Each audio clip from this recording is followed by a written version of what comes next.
জুলাই আন্দোলনের সময় সশস্ত্র বাহিনীর ভূমিকার প্রশংসা প্রধানমন্ত্রীর। পিলখানা হত্যার ন্যায় বিচারের প্রতিশ্রুতি। হাম মোকাবেলায় ঢাকার 2 সিটিতে টিকা শুরু। ময়মনসিংহে আরো 2 জন সহ 12 শিশুর মৃত্যু। ডেঙ্গু রোধেও প্রস্তুতির তাগিদ স্বাস্থ্যমন্ত্রী। ইসলামাবাদে ওয়াশিংটন তেহরানের 21 ঘণ্টার সমঝোতা বৈঠক ব্যর্থ। পাকিস্তান ছাড়লেন জেডি ভ্যান্স।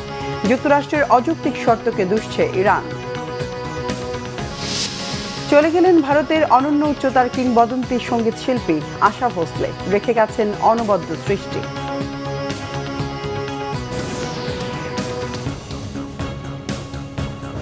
দেখছিলেন ক্রাউন সিমেন্ট সংবাদ শিরোনাম। বিস্তারিত সংবাদ এবার। সশস্ত্র বাহিনীর দরবারে প্রধানমন্ত্রী তারেক রহমান বলেছেন, এ বাহিনী কোনো ব্যক্তি, পরিবার বা দলের সম্পদ নয়, রাষ্ট্রের স্বাধীনতা ও সার্বভৌমত্বের জন্য গঠিত জাতীয় প্রতিষ্ঠান। দেশকে কর্মে, সততায়, শপথে এবং ত্যাগে, ভালোবাসায়, দায়িত্ব পালনে দলমতের ঊর্ধ্বে উঠে কাজ করার আহ্বান জানান তিনি। বলেন, কোনো ধরনের রাজনৈতিক প্রভাব গ্রহণযোগ্য নয়। সেনাবাহিনীকে দুর্বল করতেই পিলখানা হত্যাকাণ্ডও হয়েছিল বলে মন্তব্য করে বলেন, এ ঘটনায় ন্যায় বিচার নিশ্চিত করতে সরকার প্রতিশ্রুতিবদ্ধ। প্রধানমন্ত্রী বলেন, জুলাই আন্দোলনে সশস্ত্র বাহিনীর ভূমিকা জনগণকে আশাবাদী করেছে। সশস্ত্র বাহিনী শক্তিমান ও ঐক্যবদ্ধ থাকলে কেউ দেশকে পরাভূত করতে পারবে না। রিপোর্ট করছেন ইমরুল কায়েস।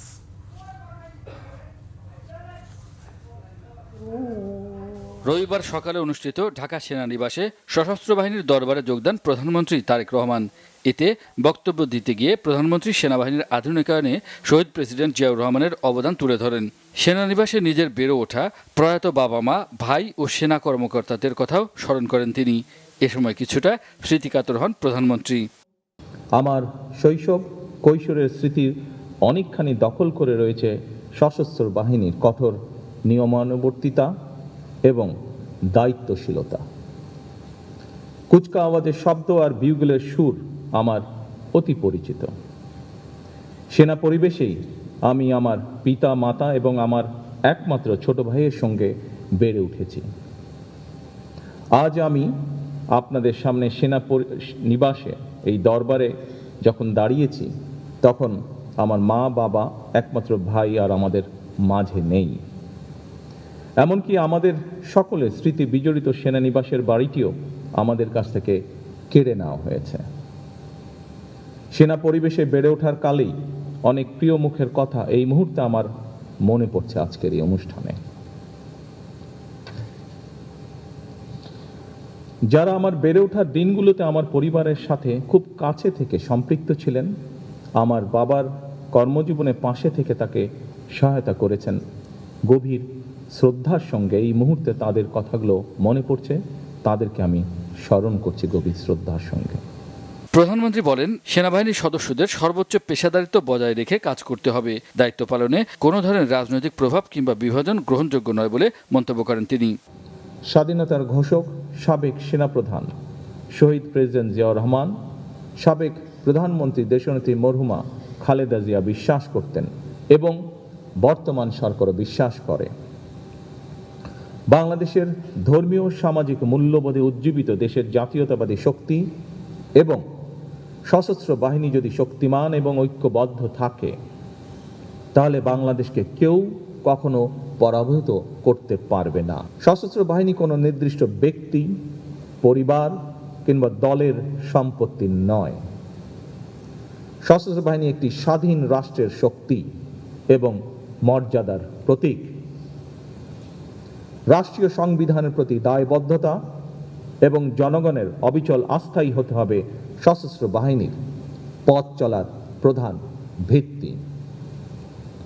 দেশের স্বাধীনতা, সার্বভৌমত্ব রক্ষা করাই আমাদের প্রতিটি সদস্যের একমাত্র এবং পবিত্র চূড়ান্ত দায়িত্ব। আমরা এমন এক সশস্ত্র বাহিনী চাই যাদেরকে বহিঃশক্তি সমীহ করবে আর দেশের জনগণ রাখবে আস্থায়। পেশাদারিত্বের প্রশ্নে কোনো আপোষ না করে সশস্ত্র বাহিনীকে সবসময় একটি সুউচ্চ আদর্শিক অবস্থানে থাকতে হবে। তারেক রহমান বলেন, অতীতে সেনাবাহিনীকে দুর্বল ও বিতর্কিত করতে পিলখানা হত্যাকাণ্ড সহ নানা ঘটনা ও কর্মকাণ্ড করা হয়েছিল। পিলখানা হত্যাকাণ্ডের সঠিক বিচার করার আশ্বাস দেন তিনি। 2009 সালে বিডিআর পিলখানায় পরিকল্পিত সেনা হত্যাযজ্ঞ চালিয়ে সেনাবাহিনীকে দুর্বল করে দেওয়া হয়েছিল। এরপর দীর্ঘ ১.৫ দশকের শাসন শোষণের সময় দেশের সশস্ত্র বাহিনীকে বিতর্কিত করার অপচেষ্টাও চালানো হয়। ২০২৪ সালে দেশ এবং জনগণের স্বাধীনতা রক্ষার যুদ্ধে সশস্ত্র বাহিনীর ভূমিকা দেশের স্বাধীনতা প্রিয় জনগণকে আশান্বিত করেছে। পিলখানায় বিডিআর সদর দপ্তরে সংগঠিত বেদনা বিধুর অধ্যায় আজও আমাদের হৃদয় এক গভীর ক্ষত হিসাবে রক্তক্ষরণ ঘটায়। সেই ট্র্যাজেডিতে আমরা আমাদের শ্রেষ্ঠ সন্তানদেরকে হারিয়েছি, যার সুষ্ঠু তদন্ত ও ন্যায় বিচার নিশ্চিত করা বর্তমান সরকারের একটি অন্যতম অঙ্গীকার। শুধু সেনাবাহিনী নয়, রাষ্ট্রের প্রতিটি খাতের সংস্কার ও উন্নয়ন করা হবে বলে জানান প্রধানমন্ত্রী তারেক রহমান। জুলাই সনদ বাস্তবায়নের বিষয়েও প্রতিশ্রুতি পুনর্ব্যক্ত করেন তিনি। জুলাই সনদ স্বাক্ষর করেছিল, যেভাবে সনদ স্বাক্ষর করা হয়েছে, বর্তমান সরকার স্বাক্ষরিত সনদের প্রতিটি দফা যথাযথভাবে বাস্তবায়ন করতে বদ্ধপরিকর। ইমরুল কায়েস, বাংলাভিশন, ঢাকা। অফিসার এবং সৈনিকবৃন্দ। কৃষিমন্ত্রী মোহাম্মদ আমিনুর রশিদ জানিয়েছেন, পহেলা বৈশাখে প্রাক পাইলটিং পর্যায়ের কৃষক কার্ড বিতরণের উদ্বোধন করবেন প্রধানমন্ত্রী তারেক রহমান। টাঙ্গাইলের শহীদ মারুফ স্টেডিয়ামে এই কর্মসূচির উদ্বোধন করা হবে। সকালে সচিবালয়ে সংবাদ সম্মেলনে এসব কথা বলেন কৃষিমন্ত্রী। জানান, ১৮০ দিনের কর্মসূচির আলোকে সামনের দিকে এগিয়ে যেতে চায় সরকার। প্রাথমিক পর্যায়ে ২২,০৬৫ জনকে কৃষক কার্ড দেয়া হবে। এর মাধ্যমে বছরে প্রত্যেক ২,৫০০ টাকা করে পাবেন। এতে সরকারের ব্যয় হবে ৮,৩৪,০০,০০০ টাকা। আগামী ৪ বছরে সারা দেশে এই কার্ড বিতরণ ও ডাটাবেস তৈরির পরিকল্পনা বাস্তবায়ন করবে সরকার। মোহাম্মদ আমিনুর রশিদ বলেন, কৃষক কার্ড হবে শতভাগ রাজনৈতিক মুক্ত। দলের সংকীর্ণতা, রাজনীতির ঊর্ধ্বে থাকবে এটি। কৃষক কার্ড একটি ব্যাংকিং ডেবিট কার্ড। সোনালী ব্যাংকের স্থানীয় পর্যায়ের শাখায় সংশ্লিষ্ট কৃষকের এরই মধ্যে ব্যাংক অ্যাকাউন্ট খোলা হয়েছে। জমির মালিকানা অনুযায়ী কৃষককে ৫টি শ্রেণীতে ভাগ করা হয়েছে। প্রি পাইলটিং পর্যায়ে ৮টি বিভাগের ১০টি জেলার ১১ উপজেলার ১১টি ব্লকে ফসল উৎপাদনকারী কৃষকের পাশাপাশি মৎস্য চাষী, প্রাণী সম্পদ খাতে নিয়োজিত খামারি ও দুগ্ধ খামারি সহ ভূমিহীন, প্রান্তিক, ক্ষুদ্র, মাঝারি কৃষককে অন্তর্ভুক্ত করা হয়েছে। এই লক্ষ্যকে সামনে রেখে মাননীয় প্রধানমন্ত্রী প্রাক পাইলটিং পর্যায়ে ভূমিহীন, প্রান্তিক ও ক্ষুদ্র কৃষকগণকে কৃষক কার্ডের মাধ্যমে সরাসরি ২,৫০০ টাকা হারে বার্ষিক নগদ সুবিধা প্রদান করা হবে। প্রাক পাইলটিং কার্যক্রমের জন্য ব্যয় হবে ৮,৩৪,০০,০০০ টাকা। প্রাক পাইলটিং সফলভাবে সম্পন্ন হওয়ার পর ২০২৬ পর্যন্ত দেশের ১৫টি উপজেলায় পাইলট কার্যক্রম সম্পন্ন করা হবে। গত ২ দিনে ত্রয়োদশ জাতীয় সংসদের সংরক্ষিত নারী আসনের বিএনপির মনোনয়নপত্র বিক্রি হয়েছে ১,০৭২টি আর জমা পড়েছে ৩০০টি। বুধবার রাজধানীর নয়াপল্টনে বিএনপির কেন্দ্রীয় কার্যালয়ে সাংবাদিকদের এ তথ্য জানান দলটির সিনিয়র যুগ্ম মহাসচিব রুহুল কবির রিজভী। এ সময় তিনি জানান, বিগত সময় যারা বিভিন্ন আন্দোলন সংগ্রামের অবদান আছে, বিএনপি রাজনীতির সাথে জড়িত ছিলেন, তাদেরকে মনোনয়ন দিবে দল। এ সময় গতকাল কণ্ঠশিল্পী কনক চাপার সাথে খারাপ আচরণ করায় দুঃখ প্রকাশ করেছে বিএনপি। যারা তার সাথে দুর্ব্যবহার করেছেন তাদের বিরুদ্ধে সাংগঠনিক ব্যবস্থা নেওয়া হবে।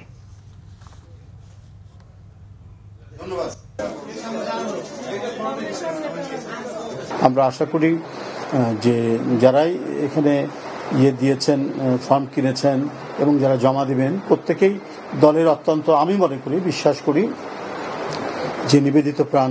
তাদের আন্দোলন সংগ্রামে অনেক অবদান আছে। রাজপথে তারা পরিশ্রম করেছেন, নিপীড়িত হয়েছেন, নির্যাতিত হয়েছেন। বেশিরভাগ তারাই আসছেন, তারাই নিচ্ছেন বলে আমি মনে করি। হাম রুবেলা টিকাদান কর্মসূচি সফল হলে হামের মরণ আঘাত ঠেকানো সম্ভব হবে বলে মন্তব্য করেছেন স্বাস্থ্যমন্ত্রী সরদার মোহাম্মদ শাখাওয়াত হোসেন। তিনি বলেন, হাম রুবেলা প্রতিরোধে বর্তমান সরকার প্রতিশ্রুতিবদ্ধ। প্রধানমন্ত্রী তারেক রহমান নিয়মিত হাম রুবেলা টিকা কার্যক্রমের খোঁজ খবর রাখছেন। নাবিল জাহাঙ্গীরের রিপোর্ট। এবছর হঠাৎ করেই শুরু হওয়া হামের প্রাদুর্ভাব ঠেকাতে শক্ত অবস্থানে সরকার। হামের বিরুদ্ধে প্রতিরোধ গড়তে গুরুত্ব দেওয়া হয়েছে টিকাদান কর্মসূচিতে। প্রথম পর্যায়ে ৫ এপ্রিল থেকে ৩০টি ঝুঁকিপূর্ণ উপজেলায় জরুরি টিকাদান কর্মসূচি হাতে নেওয়া হয়। রবিবার থেকে ঢাকার 2 সিটি কর্পোরেশন ও ময়মনসিংহ এবং বরিশাল সিটি কর্পোরেশন এলাকায় হাম রুবেলা টিকাদান কর্মসূচি শুরু হয়েছে, যা চলবে 20 এপ্রিল পর্যন্ত। টিকা দেওয়া হবে 12 লাখ শিশুকে। এদিন নগর ভবনে ঢাকা দক্ষিণ সিটি কর্পোরেশনের হাম রুবেলা টিকাদান কর্মসূচি 2026-এর উদ্বোধন করেন স্বাস্থ্যমন্ত্রী সরদার মোহাম্মদ সাখাওয়াত হোসেন। বলেন, সচেতনতা ও সমন্বিত উদ্যোগে হামের প্রাদুর্ভাব প্রতিরোধ সম্ভব। যদি আমরা সাকসেসফুলি কভার করতে পারি গ্রুপটাকে, that is from 6 months to 59 months, 1 month below 5 years, এই গ্রুপটাকে যদি আমরা টিকাদান কর্মসূচির আওতায় আনতে পারি, তাহলে আশা করি আমরা মিজেলসের আত্মঘাতী হামলা থেকে বা রোগ থেকে আমরা নিজেদেরকে সেভ করতে পারব। এছাড়াও এতে অংশ নেন রেল ও সড়ক প্রতিমন্ত্রী হাবিবুর রশিদ হাবিব ও ঢাকা দক্ষিণ সিটি কর্পোরেশনের প্রশাসক মোহাম্মদ আব্দুস সালাম সহ স্বাস্থ্য অধিদপ্তর ও ঢাকা দক্ষিণ সিটি কর্পোরেশনের ঊর্ধ্বতন কর্মকর্তারা। বিগত সরকার যারা ছিল তাদের অসাবধানতার কারণেই কিন্তু আজকের এই সমস্যাটার সৃষ্টি হয়েছে, যে মাঝখানে অনেক সময়টা তারা কাটিয়েছে এবং সেই সময়ের রুটিন ওয়ার্কগুলো যদি তারা ঠিক মতো করতো, তাহলে কিন্তু আজকের এই সরকার, নতুন সরকারের উপরে এই ধরনের চাপ পড়তো না। আমি মনে করি টিকাদান সঠিক সময়ে যদি বাচ্চাদেরকে দেওয়া যায়, এটি হচ্ছে এই পরিস্থিতিকে উত্তরণের সর্বোচ্চ উপায়। এরপর 20 এপ্রিল থেকে সারা দেশে হাম রুবেলার টিকাদান কর্মসূচি শুরু হবে। নাবিল জাহাঙ্গীর, বাংলা ভিশন, ঢাকা। গত 24 ঘন্টায় হাম আক্রান্ত হয়ে ময়মনসিংহ মেডিকেল কলেজ হাসপাতালে 2 শিশুর মৃত্যু হয়েছে। এ নিয়ে হাসপাতালে হামে চিকিৎসাধীন অবস্থায় মোট 12 শিশুর মৃত্যু হয়েছে। এছাড়াও গত 24 ঘন্টায় আরও 26 শিশু হামের উপসর্গ নিয়ে হাসপাতালের আইসোলেশন ওয়ার্ডে ভর্তি রয়েছে। এখনও হাসপাতালে হাম আইসোলেশন ওয়ার্ডে মোট 73 জন রোগী চিকিৎসাধীন আছেন। গত 24 ঘন্টায় সুস্থ হয়ে বাড়ি ফিরেছে 28 রোগী। এদিকে চট্টগ্রামে হামের উপসর্গ নিয়ে গত 24 ঘন্টায় বিভিন্ন হাসপাতালে নতুন করে 21 শিশু ভর্তি হয়েছে। এখনো পর্যন্ত হাম শনাক্ত 35 জনের। জেলা সিভিল সার্জন কার্যালয়ের তথ্য অনুসারে নতুন 21 শিশু সহ হাসপাতালগুলো হামের উপসর্গ নিয়ে ভর্তি রোগীর সংখ্যা দাঁড়িয়েছে 80 জনে। অন্যদিকে ঝালকাঠিতে ক্রমেই বাড়ছে হাম আক্রান্ত সংখ্যা। শিশুদের পাশাপাশি বড়রাও আক্রান্ত হয়ে হাসপাতালে ভর্তি হচ্ছেন। গত 24 ঘন্টায় হাম রুবেলায় আক্রান্ত হয়ে 19 জন বিভিন্ন হাসপাতালে ভর্তি রয়েছেন। নবনির্বাচিত 2 সংসদ সদস্যকে শপথ পাঠ করালেন জাতীয় সংসদের স্পিকার অবসরপ্রাপ্ত মেজর হাফিজউদ্দিন আহমেদ বীর বিক্রম। রবিবার সকালে জাতীয় সংসদ ভবনের স্পিকারের কার্যালয়ে এই শপথ পাঠ অনুষ্ঠিত হয়। নবনির্বাচিত সংসদ সদস্য শেরপুর 3 আসনের মোহাম্মদ মাহমুদুল হক রুবেল এবং বগুড়া 6 আসনের মোহাম্মদ রেজাউল করিম বাদশাকে শপথ বাক্য পাঠ করেন স্পিকার হাফিজউদ্দিন আহমেদ। অনুষ্ঠানে প্রধানমন্ত্রী তারেক রহমান উপস্থিত ছিলেন। এছাড়াও deputy speaker barrister Kaiser Kamal, স্বরাষ্ট্রমন্ত্রী সালাউদ্দিন আহমেদ, চিফ হুইপ সহ হুইপবৃন্দ, সংসদ সদস্যগণ, প্রধানমন্ত্রীর প্রেস সচিব, অতিরিক্ত প্রেস সচিব ও জাতীয় সংসদ সচিবালয়ের ঊর্ধ্বতন কর্মকর্তারাও শপথ অনুষ্ঠানে উপস্থিত ছিলেন। বৈশ্বিক জ্বালানি তেলের সংকটের রেশ কাটেনি এখনো। পাম্পগুলোতে দীর্ঘ সময় অপেক্ষা করেই জ্বালানি নিতে হচ্ছে গ্রাহকদের। পাম্পগুলো একসাথে জ্বালানি সরবরাহ করতে না পারায় বেড়েছে ভোগান্তি। মোবাশ্বের আহমেদের রিপোর্ট। প্রায় 2 মাস আগেও সরবরাহ স্বাভাবিক থাকায় জ্বালানি নিয়ে ছিল না কোনো অভিযোগ। তবে যুক্তরাষ্ট্র ইরান যুদ্ধ শুরুর পর থেকেই হরমুজ প্রণালীতে অপরিশোধিত তেল পরিবহনকারী জাহাজ চলাচল বন্ধ ও বিশ্ববাজারে তেলের ঘাটতির প্রভাবে দেশের পাম্পগুলোতে তেল নিতে আসা চালকদের দীর্ঘ লাইন দেখা দিয়েছে, যা এখনো কাটেনি। দীর্ঘ সময় লাইনে অপেক্ষা করেই জ্বালানি নিতে হচ্ছে চালকদের। তবে তেল পাচ্ছেন সবাই, রয়েছে নানামুখী অভিযোগও। সকাল 6:30 বাজায় দাঁড়াইছি, এখন আসলাম 2.5 ঘন্টা পরে আমি যে পাম্পে ঢুকলাম, এখনো নিতে পারি না। কষ্টটা মানে পরিপূর্ণ লাঘব হতো ওরা যদি পরিপূর্ণ তেল দিত, কিন্তু এখানে তো রেশনিং চলতেছে, তারপরে নিচ্ছি। আমাদের প্রয়োজন যতটুকু নেই, আমরা সবাই এই ব্যাপারে কনসার্ন হই যে আমার প্রয়োজন অতিরিক্ত না নিয়ে আমি টাকা দিলেই স্লিপ দেয় কি আর ভিআইপি, সবাই ভিআইপি। আপনি আজকে টাকা দিবেন, ভিআইপি হয়ে যাবেন গা। সব লাইনগুলো এখান থেকে দিচ্ছিল, আমরা দাঁড়াইছি, এখন বন্ধ করে দিচ্ছি। আপৎকালীন পরিস্থিতি মোকাবেলায় তেলের মজুদ দীর্ঘ সময় ধরে রাখতে নির্দিষ্ট পরিমাণের বেশি তেল দিচ্ছে না পাম্পগুলো। কৃত্রিম যে সংকটটা আমরা সৃষ্টি করতেছি, এইটা থেকে দূরে থাকা, অ্যাটলিস্ট যার যতটুকু দরকার ততটুকু নিলে এই ক্রাইসিসটা হতো না। কেন হঠাৎ করে তেলের সংকট এত দাম বাড়ানোর জন্য? এটা সিন্ডিকেট একটা আসলে, এটা এইভাবে তো আগে ক্রাইসিস ছিল না। আগে তো এইভাবে গাড়ি কখনো পাম্পে আমরা দাঁড়াই নাই। যারা কর্মজীবী আছে প্রত্যেকেরই কর্মঘণ্টা অনেক নষ্ট হচ্ছে। দেশের জ্বালানি নিরাপত্তা নিশ্চিত করতে বিভিন্ন উৎস থেকে তেল আমদানি করছে সরকার। সর্বশেষ 31 মার্চ 2,60,000 টন ডিজেল ও 1 লাখ টন অপরিশোধিত জ্বালানি তেল আমদানির অনুমতি দিয়েছে সরকার। মোবাশ্বের আহমেদ, বাংলা ভিশন, ঢাকা। ইসলামাবাদে 21 ঘন্টার বৈঠকেও সমঝোতায় আসতে ব্যর্থ হলো ওয়াশিংটন তেহরান। প্রায় খালি হাতেই পাকিস্তান ছেড়েছে যুক্তরাষ্ট্র আর ইরানের প্রতিনিধি দল। হতাশাজনক এমন ফলাফলের জন্য ওয়াশিংটনের অযৌক্তিক চাহিদার প্রতি ইঙ্গিত করে তেহরানের দাবি সংলাপ ভেস্তে দিতে অজুহাত খুঁজছিল মার্কিন প্রতিনিধিরা। এদিকে লেবাননে বর্বর হামলা জারি রেখে দেশটির সাথে শান্তি চুক্তির ইচ্ছা প্রকাশ করেছেন ইসরায়েলের প্রধানমন্ত্রী বেনিয়ামিন নেতানিয়াহু। সবশেষ হামলায় হত্যা করা হয়েছে অন্তত 13 জনকে। সাজিদা ইসলাম তন্নির ডেস্ক রিপোর্ট। টানা 21 ঘন্টার রুদ্ধশ্বাস বৈঠকের পরেও কোনো চুক্তি ছাড়াই শেষ হয়েছে যুক্তরাষ্ট্র ও ইরানের শান্তি আলোচনা। ইরান পারমাণবিক অস্ত্র তৈরির বিষয়ে যুক্তরাষ্ট্রের শর্ত মানতে রাজি না হওয়ায় ভেস্তে গেছে আলোচনা। 2 সপ্তাহের যুদ্ধবিরতি শুরুর পর স্থায়ী শান্তি প্রতিষ্ঠার উদ্দেশ্যে বৈঠকে বসেছিল মার্কিন ও ইরানি প্রতিনিধি দল। বৈঠকে ইরানের 10 দফার যুদ্ধবিরতির শর্ত নিয়ে আলোচনার বিষয়টিও ছিল পূর্ব নির্ধারিত। তাহলে কেন ব্যর্থ হলো শান্তি আলোচনা? সমঝোতা না হওয়ায় এবার কি ব্যাহত হবে সাময়িক যুদ্ধবিরতিও? আবারও কি লড়াইয়ে জড়িয়ে পড়বে যুক্তরাষ্ট্র ও ইরান? ইরানের প্রস্তাবিত যুদ্ধবিরতির শর্তগুলো নিয়ে আলোচনা করা সম্ভব মন্তব্য করেই যুদ্ধবিরতির ঘোষণা দিয়েছিলেন মার্কিন প্রেসিডেন্ট ডোনাল্ড ট্রাম্প। কিন্তু যুদ্ধবিরতি শুরু হতে না হতেই সুর পাল্টে ফেলেন ট্রাম্প। 10 দফা শান্তি প্রস্তাবের মধ্যে লেবাননের ফ্রন্ট লাইনে যুদ্ধ বন্ধের শর্ত থাকলেও শুরু থেকেই তা লঙ্ঘন করেছে ইসরায়েল। আর এতে মিত্র বেনিয়ামিন নেতানিয়াহুকে সমর্থন দিয়ে গেছেন ট্রাম্প। তবে দ্বিপাক্ষিক বৈঠকের টেবিলে ইরানের জন্য অপেক্ষা করছিল আরও বড় ধাক্কা। যুদ্ধবিরতির অন্যতম প্রধান শর্ত ছিল ইরানকে ইউরেনিয়াম সমৃদ্ধকরণের অধিকার দিতে হবে। সমঝোতা আলোচনায় ইরান কোনো ধরনের পারমাণবিক অস্ত্র তৈরি করতে পারবে না বলে পাল্টা শর্ত রাখেন মার্কিন প্রতিনিধিরা।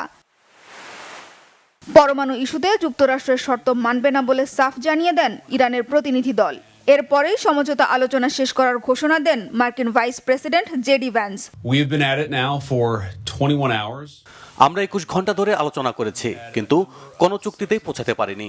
যুক্তরাষ্ট্রের একমাত্র লক্ষ্য ইরানকে পারমাণবিক অস্ত্র তৈরি করা থেকে দূরে রাখা। তবে তারা এই শর্ত মানতে নারাজ। আমি মনে করি চুক্তি না হয় যুক্তরাষ্ট্রের চেয়ে ইরানের জন্যই অনেক বেশি দুঃসংবাদ। তবে যুক্তরাষ্ট্রের অযৌক্তিক দাবির কারণেই সমঝোতা আলোচনা ব্যর্থ হয়েছে বলে অভিযোগ করেছে ইরান। ইরানি প্রতিনিধি দলের ঘনিষ্ঠ সূত্রের দাবি, মার্কিন প্রতিনিধিরা আলোচনা থেকে বের হয়ে যাওয়ার অজুহাত খুঁজছিল। এরপর কোনো চুক্তির বিষয়ে যুক্তরাষ্ট্রকেই সিদ্ধান্ত নিতে হবে বলেও জানিয়েছে ইরানের পররাষ্ট্র মন্ত্রণালয়। এদিকে শান্তি আলোচনা ভেস্তে যাওয়ায় যুদ্ধবিরতির প্রতি নিজেদের প্রতিশ্রুতি বজায় রাখতে দুই পক্ষকেই আহ্বান জানিয়েছেন পাকিস্তানের পররাষ্ট্রমন্ত্রী ইসাহাক দার। যুক্তরাষ্ট্র ও ইরানের শান্তি আলোচনা ভেস্তে গেলেও সরাসরি আলোচনার জন্য প্রস্তুত হচ্ছে লেবানন ও ইসরায়েল। লেবাননের সাথে একটি প্রকৃত শান্তি চুক্তি করতে চান বলে জানিয়েছেন ইসরায়েলি প্রধানমন্ত্রী বেনিয়ামিন নেতানিয়াহু। আগামী মঙ্গলবার ওয়াশিংটনে বৈঠকে বসবে যুক্তরাষ্ট্রে নিযুক্ত ইসরায়েলি ও লেবানিজ রাষ্ট্রদূত। তবে বৈঠকের আয়োজনের মধ্যেও লেবাননে থামছে না ইসরায়েলি বাহিনীর বর্বর হামলা। ধ্বংসযজ্ঞের সাথে পাল্লা দিয়ে বাড়ছে হতাহতের সংখ্যাও। সাজিদা ইসলাম তন্নি, বাংলা ভিশন, নিউজ ডেস্ক। না ফেরার দেশে চলে গেলেন ভারতের কিংবদন্তি সঙ্গীত শিল্পী আশা ভোসলে। মৃত্যুকালে তার বয়স হয়েছিল 92 বছর। শনিবার সন্ধ্যায় হঠাৎ অসুস্থ হলে তাকে মুম্বাইয়ের একটি হাসপাতালে ভর্তি করা হয়। আনন্দবাজারের প্রতিবেদনে বলা হয়, হৃদরোগে আক্রান্ত হয়ে হাসপাতালে ভর্তি করা হয় তাকে। তিনি ফুসফুসের সমস্যাতেও ভুগছিলেন। প্রায় 8 দশকের কর্মজীবনে বিভিন্ন ভারতীয় চলচ্চিত্র ও অ্যালবামের জন্য অসংখ্য গান রেকর্ড করেছেন কিংবদন্তি এ গায়িকা। তার ঝুড়িতে রয়েছে অসংখ্য পুরস্কার। তিনি দাদাসাহেব ফালকে পুরস্কারে সম্মানিত হয়েছেন। 2008 সালে পেয়েছেন পদ্মভূষণ। 1997 সালে গ্র্যামির জন্য মনোনীত হন তিনি। শাস্ত্রীয়, লোকসঙ্গীত, পপ থেকে গজল, বিভিন্ন ধারার সঙ্গীতে অসাধারণ সৃষ্টিশীলতা তাকে অনন্য উচ্চতায় নিয়ে গেছে। বর্তমান বৈশ্বিক পরিস্থিতিতে বৈদেশিক মুদ্রা যথেষ্ট ঝুঁকির মধ্যে রয়েছে। তাই প্রবাসী নতুন শ্রমবাজার খোঁজার তাগিদ তথ্য সম্প্রচার মন্ত্রী জহিরুদ্দিন স্বপনের। অন্যদিকে বিদেশে বাংলাদেশের দূতাবাস যথেষ্ট প্রবাসী বান্ধব নয় এমন অভিযোগ প্রবাসী কল্যাণ প্রতিমন্ত্রী নুরুল হক নূরের। তবে পররাষ্ট্র প্রতিমন্ত্রী শামা ওবায়েদ বলছেন প্রবাসীদের নিরাপত্তা নিশ্চিতে কাজ করছে দূতাবাসগুলো। রিপোর্ট রিশান নাসরুল্লাহ। বৈদেশিক আয়ে ভূমিকা রাখা প্রবাসী বাংলাদেশিদের অবদান নিয়ে ও বিনিয়োগ বৃদ্ধির সুযোগ বিষয়ক ব্র্যান্ডিং বাংলাদেশ বিয়ন্ড বাংলাদেশ কনফারেন্সের আয়োজন করে centre for non resident Bangladeshi. আলোচনায় অংশ নিয়ে বিশিষ্টজনরা বলেন, বিশ্বে দেশের ভাবমূর্তি উজ্জ্বল করতে রেমিটেন্স ভূমিকা রাখে।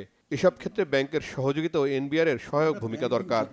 একটা কলসিতে আপনি যত পানি ঢালেন, যদি কলসি ফুটা থাকে সেই পানি কিন্তু কোনো সময় পূরণ হবে না। আলোচনায় প্রবাসী কল্যাণ প্রতিমন্ত্রী বলেন, সময়ের প্রয়োজনে মাইগ্রেশন ডিপ্লোমেসি হওয়া দরকার। বলেন, দূতাবাসগুলো যথেষ্ট প্রবাসী বান্ধব নয়। অন্যদিকে পররাষ্ট্র প্রতিমন্ত্রী বলেন, প্রবাসীরা দেশকে এগিয়ে নিতে কাজ করছেন, তাদের নিরাপত্তা নিশ্চিতে ভূমিকা রাখছে দূতাবাসগুলো। বলে রুটিন ডিপ্লোমেসির পাশাপাশি আমাদের দেশের প্রেক্ষাপটে মাইগ্রেশন ডিপ্লোমেসি আমাদের এই মুহূর্তে বোধহয় খুব একটা বড় ভূমিকা দেশের অর্থনীতি সামগ্রিক পরিস্থিতিতে রাখবে। সেই ক্ষেত্রে আমরা মাইগ্রেশন ডিপ্লোমেসির কথা বলছি। আমাদের দূতাবাসগুলো নাগরিকদের প্রতি যে একটা দায়বদ্ধতা কিংবা তাদের রেসপন্সিবিলিটি, যে আমার দেশের নাগরিক এখানে আছে, তাদের একটা অসুবিধা, একটা সমস্যা যে র্যাপিড রেসপন্স করা কিংবা দায়িত্বশীল ভূমিকা নেওয়া, সেইটা আমরা খুব কম দেখেছি। আমাদের যে রেমিটেন্স যোদ্ধারা যারা বিদেশে আছে তারা যেন সুরক্ষিত থাকতে পারে, তারা যেন নিরাপদে থাকতে পারে, সেটা কিন্তু ওই দেশগুলো দেখছে এবং আমাদের মিশনগুলো কিন্তু সেই লক্ষ্যে 24/7 কাজ করছে। আমরা কিন্তু এই অর্থনৈতিক অবস্থাকে আরো সচল করার জন্য, বাংলাদেশকে আরো শক্তিশালী করার জন্য আমরা স্পোর্টস ডিপ্লোমেসি এবং কালচারাল ডিপ্লোমেসির দিকে নজর দিয়েছি। কনফারেন্সে তথ্য ও সম্প্রচার মন্ত্রী বলেন, প্রবাসী আয় বৈধ পথে আসার বিষয়টি নিশ্চিত করা দরকার। ভবিষ্যতের জন্য নতুন শ্রমবাজার অনুসন্ধানের তাগিদ দেন তিনি। আমাদের বৈদেশিক মুদ্রার উৎস কিন্তু দুটোই খুব টলটলায়মান এবং সেন্টার ফর এনআরবির মতো অর্গানাইজেশনের উচিত যে সরকারকে চোখে আঙিল দিয়ে এটা দেখানো, জনগণের মধ্যে সচেতনতা তৈরি করা এবং এর সমাধানের জায়গাটা কোথায় কোথায় আছে আপনাদের রিসার্চ অ্যান্ড ডেভেলপমেন্টের মাধ্যমে সেটাকেও তুলে ধরা উচিত এবং আপনাদের একঝাঁক এক্সপার্টিসকেও কিন্তু এনগেজ করা উচিত এটার সঙ্গে। আমাদের মতো দেশের পররাষ্ট্রনীতির মনোযোগটা সম্পূর্ণই কিন্তু আমাদের কি করে এক্সপোর্ট বাড়ানো যায়, কি করে আমাদের এনআরবি ডায়াসপোরাকে আরও বেশি স্কিলড লেবার দেওয়া যায়, রপ্তানি করা যায়, এবং যদি আমরা আমাদের এখানকার যে ইনভেস্টমেন্ট কী করে বাড়াতে পারি, এই তিনটা জায়গা মূলত আমাদের মনোযোগের লক্ষ্যবস্তু হওয়া উচিত। জাতিসংঘের শান্তিরক্ষা মিশন সহ বিদেশে বিভিন্ন সুযোগ কাজে লাগিয়ে দেশের ব্র্যান্ডিং বাড়ানোর পরামর্শ দেন বক্তারা। সরকারকে আপনারা দিতে। রিশান নাসরুল্লাহ, বাংলা ভিশন, ঢাকা। শিক্ষামন্ত্রী আনম এহসানুল হক মিলন বলেছেন, পরীক্ষা কেন্দ্রের বাথরুমে নকল পাওয়া গেলেও দায়ভার কেন্দ্র সচিবকে নিতে হবে। সকালে রাজধানীর আজিমপুর গার্লস স্কুল অ্যান্ড কলেজে এসএসসি পরীক্ষার কেন্দ্র সচিবদের সাথে মতবিনিময় সভায় শিক্ষামন্ত্রী বলেন, 2006 সালের শিক্ষা ব্যবস্থা যদি ফলো করা হতো তাহলে 100% শিক্ষার্থীদের পাশ করার কথা। প্রথম প্রয়োজন 1980 সালে যে নকল প্রতিরোধ আইন হয়েছিল সেটা আধুনিকায়ন করা। নকলের মডেল পরিবর্তন হয়েছে, এখন নকলে সহযোগিতা করছে শিক্ষকরা। পরীক্ষার খাতা যথাযথভাবে মূল্যায়ন না করার মাধ্যমে শিক্ষকদের দ্বারা নতুন মডেলের নকল করানো হয়েছে। বিগত দিনের কথা বলতে চান না উল্লেখ করে এহসানুল হক মিলন বলেন, সবাই মিলেই এবার শিক্ষা ব্যবস্থা পরিবর্তন করতে হবে। দর্শক, এই ছিল এখনকার মতো। পরের সংবাদ বিকেল 4টায়, এর আগে 3টায় রয়েছে নিউজ টপ 10 দেখার আমন্ত্রণ রইল। এতক্ষণ সঙ্গে থাকায় ধন্যবাদ সবাইকে।